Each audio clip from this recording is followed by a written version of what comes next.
এই hello guys, it's me Rupam. তো তোমরা আমাকে ব্লগ কখন স্টার্ট করতে দেখে সকালে, দুপুরে, বিকেলে, রাতে, কিন্তু আজকের ব্লগটা মাঝরাত থেকে স্টার্ট করছি। তার কারণ ডিউটি থেকে বেরিয়েছি 12:30টার সময়। 12:30টার সময় বেরিয়ে আমি ভাবলাম যেহেতু কালকে ছুটি আছে, তো আজকে পুরো রাত আমি সুইগি ডেলিভারি করবো। তার কারণ অনেকদিন ধরে করা হয়নি পুরো রাত সুইগি ডেলিভারি।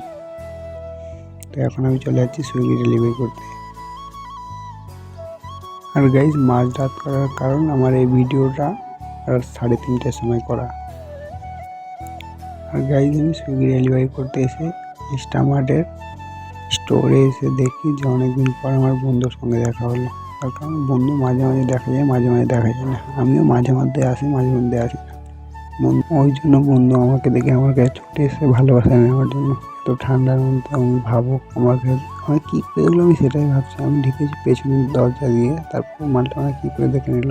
বন্ধু ভালোবাসার টানে হয়তো চলে এসছে।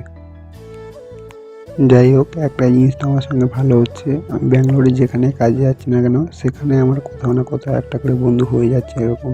থ্যাংক ইউ বন্ধু, তোমরা আমাকে এরকম ভালোবাসা দিতে থাকো।